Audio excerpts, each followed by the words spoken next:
My name is Xander, and I have a story I never imagined I would have to share. It's about my family, or at least a family I thought I had, until a few months ago. If someone had asked me back then, I would have said we were the perfect picture of happiness. I lived in a warm and inviting home on the outskirts of Boise, Idaho, with my wife, Kalea, our 12-year-old daughter, Elid, and our playful little beagle, Sparky. It was the kind of life you see in heartwarming TV shows where everything feels just right, a life that made you smile at the thought of coming home. That was us, or so I believed. Kalea was the kind of woman who could brighten any space, always arranging neighborhood get-togethers or baking something delicious. Elid, with her unruly curls and wide, curious eyes, was incredibly intelligent, always buried in books and never short on hugs for her dad. As for Sparky, he was our mischievous little troublemaker, constantly making us laugh with his playful antics. We were a team, the three of us and our energetic pup, ready to face whatever life threw our way. Or at least, that's what I was made to believe. I was a man who came home from work every evening, lifted a lid into the air as she giggled, then wrapped Kalea in a hug that silently said, "I'm so grateful to be here with you." We had everything figured out. Life was good. But that's when everything started falling apart. One evening, I was looking for the number of our favorite pizza place on Kalea's phone. Because in our home, Friday night was sacred pizza night. Instead, I stumbled upon something that had nothing to do with pizza. Right there, standing out among the usual texts about groceries and school pickups, were messages from a man named Jax. His texts were filled with heart emojis, winking faces, and words that made my stomach churn. It felt like a punch to the gut. I just stood there, frozen, the phone suddenly feeling unbearably heavy in my hand. Was I really seeing this? Kalea, the woman whose laughter filled our home, the mother of my child, was sending affectionate messages to a man named Jax? It couldn't be real. Maybe it was a joke, a misunderstanding, a prank. I didn't want to believe it. Who would willingly accept that their light was actually a hidden storm?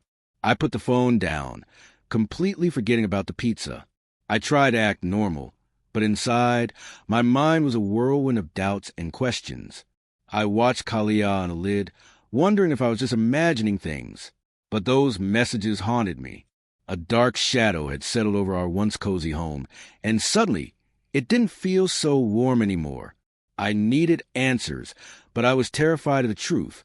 So there I was, pretending everything was fine, smiling through a dinner where every laugh felt like a lie. And that, my friends, was the beginning of the end of the happy family I thought I had. After that disastrous pizza night, I spent the weekend trapped in my thoughts, trying to piece together the mystery that had become my life. I felt like a detective in one of those old noir films. Except this time, the case was my own marriage. It was unreal. By Sunday evening, the weight of those messages was unbearable. I knew I had to confront Kalea. My hands trembled as I asked her about Jax. She looked at me, her eyes widening, what I first mistook for surprise. Then she laughed. But it wasn't the warm, familiar laugh I cherished. It was something sharp and dismissive. Jax is just a friend from my yoga class, someone who makes me laugh. "You're being ridiculous, Xander," she said, shaking her head like I was a naive child. I wanted to believe her. I really did. But there was something in her smile that didn't quite reach her eyes. I tried convincing myself it was all in my head. Kalea was my wife, my soulmate, the mother of my daughter. Friends send each other emojis all the time, right? Nothing worth losing sleep over. But then there was Elid, my little girl, who had always been my biggest fan, started acting distant. She whispered with her mom, giving me long, searching looks that made me feel like a stranger in my own home. Every time I walked into a room, their conversation would stop. Whisper, whisper, whisper, then silence when I appeared. What really struck me was how she started locking her phone. This was the same child who used to beg me to play games on it, who never had a single secret from me. Now, suddenly, her phone was impenetrable, and I was completely shut out. The atmosphere in the house changed. It felt like walking on thin ice, never knowing if the next step would send me plunging into the unknown. I felt like an outsider, like I had stepped into the wrong story and couldn't find my way out. Was I just being paranoid? That word circled in my mind over and over. Paranoid. I started questioning everything. Maybe Kalia was right. Maybe I was overreacting. But every laugh, every whisper, every glance between them, they all felt like clues. Clues to what? I didn't know. The worst part was the silence. The silence when I asked about their day and got nothing but vague answers. The silence when I tried to hug Kalia, only for her to gently push me away, saying she was tired or not feeling well. The silence inside my mind as I struggled to convince myself that everything was okay. I started doubting my own thoughts, my own reality. I looked in the mirror, and instead of Xander, the devoted husband and father, I saw a man who no longer recognized his own wife and daughter. It felt like standing at the edge of a bridge, staring at the water below, unsure whether I would sink or swim if I jumped. And so, here I am, ensnared in the turmoil of my own personal tragedy. I wish I could say things improved, that life handed me a silver lining. But reality is a fairy tale. It doesn't offer neatly wrapped happy endings. It was a Thursday night when my lingering doubts morphed into undeniable alarms. Returning from taking out the trash, I overheard a hushed conversation drifting down from Alid's bedroom window. Logic told me to walk away, but curiosity pulled me in like a moth drawn to a flickering flame. "You should be with someone who truly makes you happy, Mom," Alid murmured, her voice weighted with maturity far beyond her years. The words hit me like a sledgehammer to the chest. This wasn't a casual remark. It was my daughter giving her mother a silent nod to destroy the foundation of our family. I stood there motionless, the frigid Idaho night air stinging my skin. Happy, the irony clawed at my insides. I had spent years striving to keep us all happy, blindly playing the role of the oblivious husband. A few days later, the second domino toppled. I was on our home computer when I noticed it lagging. Nothing unusual, just an annoyance. Being somewhat tech-savvy, I decided to run a cleanup. That's when I found it. Kalia's email was still open, an oversight on her part. A folder labeled work stuff sat innocuously among other files. It seemed unremarkable, but fate has a twisted sense of humor. I hesitated, but curiosity won. I clicked. Work stuff, hardly. Unless her profession now involved exchanging heartfelt confessions and intimate photos with Jax, a man whose face had become more familiar to me than my own reflection. Each message was another dagger to the heart, another irrefutable blow to the life I thought I knew. Asterisk, my dearest Kalia, I long for the next time we're together. You are my true happiness. Asterisk. I couldn't breathe. There was the existence I've been oblivious to, laid bare in digital ink. My stomach churned, a toxic mix of fury and devastation surging through me. There was no denying it now. The confrontation was inevitable. This time, I had hard evidence, proof carved in black and white. I confronted Kalia that evening, placing the printed emails on the kitchen table between us like a declaration of war. But she was a fortress, unwavering and unyielding.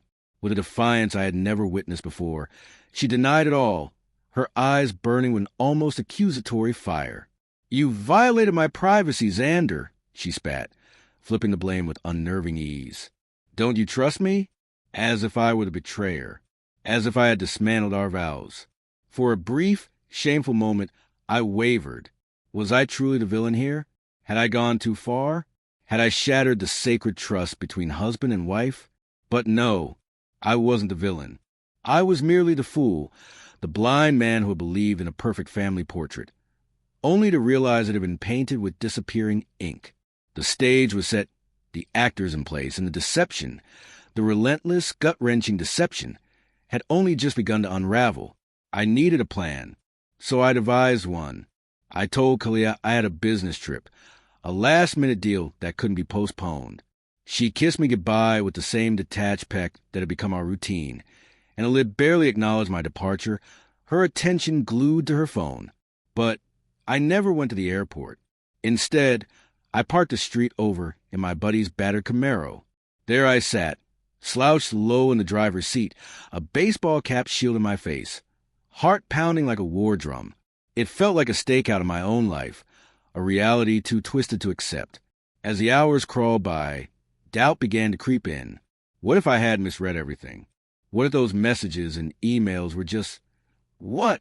A misunderstanding? A cruel joke? Then I saw them. Kalia stepped out, dressed to impress, exuding the effortless radiance she once reserved for our special nights. But this wasn't for me. Moments later, Jax arrived, the too familiar intruder in my marriage.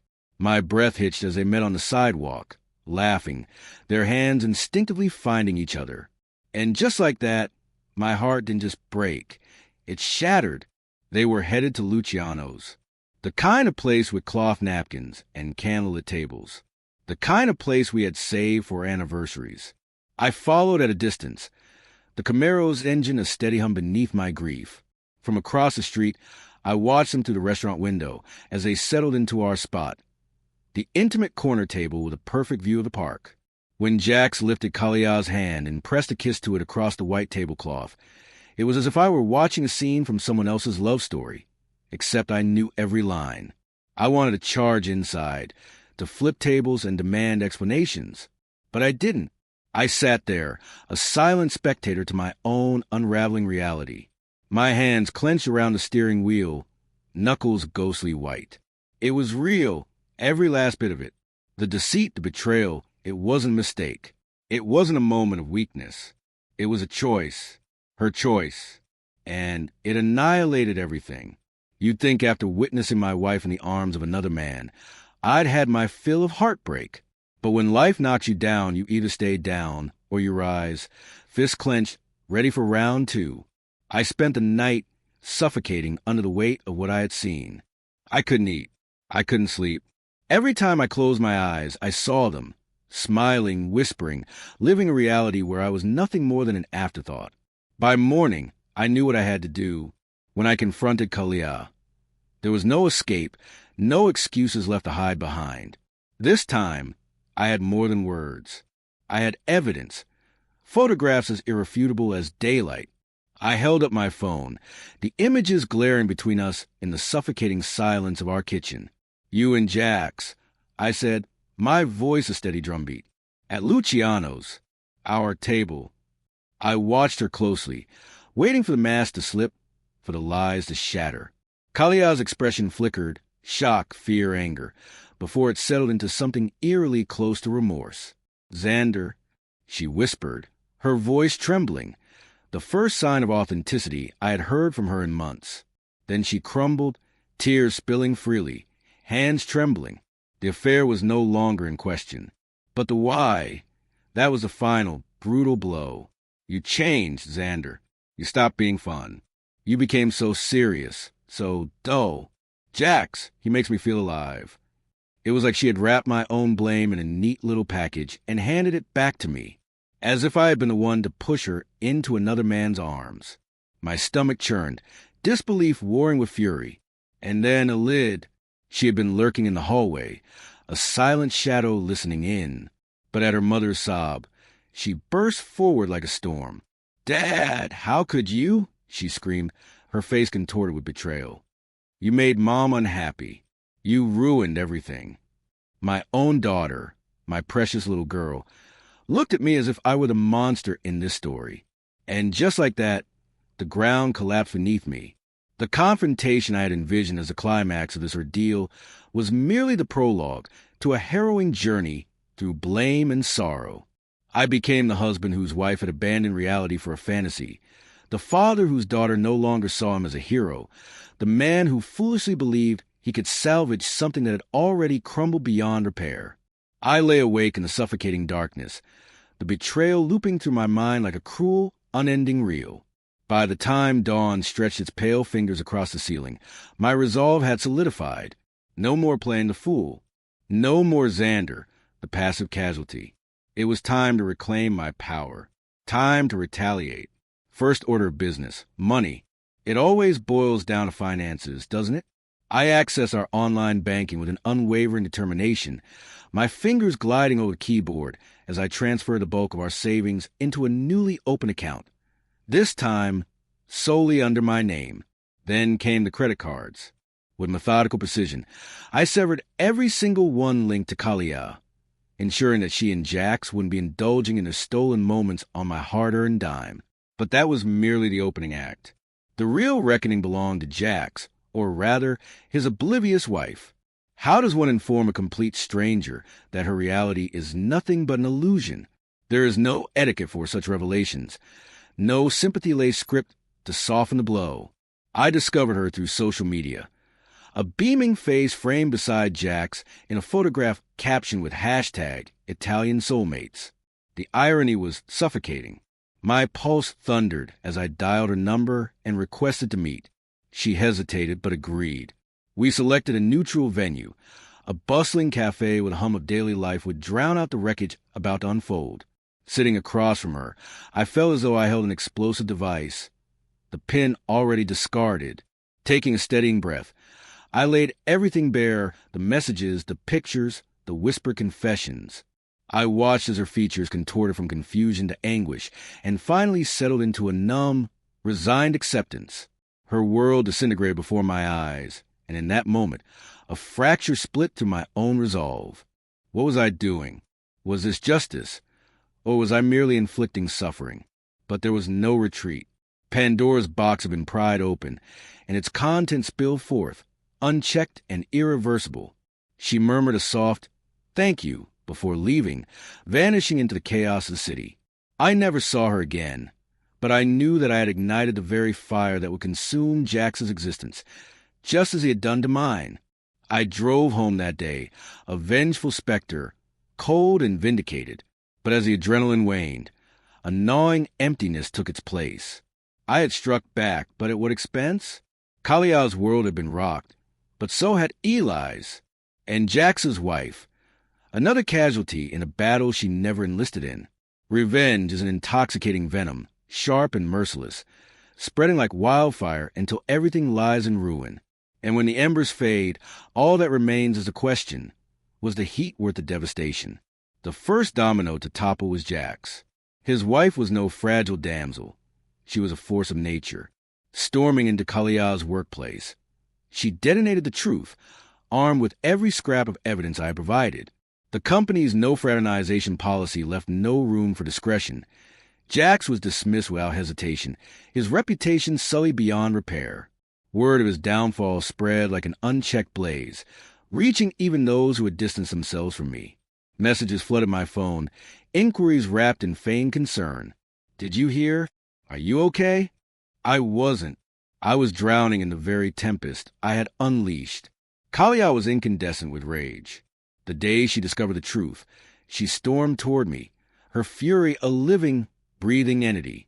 "You've obliterated everything, Xander," she shrieked, her face flushed, her fists trembling. "You're malicious, spiteful."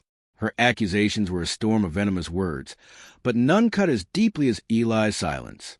She didn't yell, didn't accuse. She simply withdrew, her presence reduced to a spectral echo in the halls. The once lively, effervescent girl who filled our home with laughter was now a shadow, her eyes vacant, her voice absent. Once, in a moment of desperate justification, I tried to explain myself. She merely shook her head, her whisper slicing through me sharper than any scream. "You broke us, Dad. You shattered everything." And then she walked away. That wound bled deeper than any treachery Kalia had inflicted. My own daughter, the light of my life, saw me as the villain, not her mother, not Jax. Me. So there I stood, the man who had tugged at the thread that unraveled his entire existence. I had sought retribution, justice, perhaps both. What I obtained was a hollow home and an exile of my own making. It's a peculiar thing, solitude. You can be surrounded by people and yet feel as if you exist in a void. That was my reality, trapped in the eye of the storm, helplessly watching the remnants of my life be torn asunder. I had convinced myself that this pursuit of truth would leave me victorious, righteous. Instead, I was adrift. There is no triumph in self-inflicted chaos, no glory in becoming the architect of your own ruin, only desolation. And desolation lingers far beyond the initial impact. As days bled into weeks and the storm showed no signs of relenting, I did the unimaginable. I filed for divorce. The word was an acrid poison on my tongue, irreversible and final. The legal documents were stark, inked in indifferent black against pristine white, a requiem for a love that had long since perished. When it came to Eli, my beacon, my reason, I yearned to keep her close, to shield her from the wreckage. But as we sat in that sterile office, surrounded by attorneys who dissected our lives with clinical detachment, her voice was quiet but unwavering. I want to stay with Mom. The words struck deeper than any dagger. Kalia had deceived, betrayed, dismantled everything we built. But Eli still saw her as home. So I packed my belongings, left the house that once brimmed with warmth and dreams, departing with nothing but a duffel bag and a heart burdened by unbearable weight. I settled into a small, lifeless apartment on the opposite end of Boise, a place of empty walls and a bleak parking lot view, a hollow substitute for the home I had once cherished. Nights became a symphony of silence, oppressive and inescapable. I would reach for my phone, yearning to bridge the chasm between Eli and me, but her words echoed through my mind, and I would set it down, swallowed by regret. Occasionally, I found myself driving past our old house, lingering just long enough to glimpse the life I had relinquished. I'd see her silhouette in the window, my heart wrenching, but I never stopped, never approached. She no longer belonged to me. And so, here I remain, the man who dismantled his life in the name of truth, sitting in an apartment cluttered with second-hand remnants, questioning if it was ever worth it. Truth is a double-edged sword. It severs clean, but no one escapes unscathed. The price of truth was exorbitant. Too exorbitant. It cost me my daughter's laughter, my wife's touch, the essence of family. And now, I wonder if ignorance truly is bliss. If, perhaps, knowledge is merely the toll we pay for a sorrow-laden wisdom. Because, in the end, the truth may set you free. But at what cost? When everything you cherish lies in ruins at your feet, freedom feels a lot like being lost.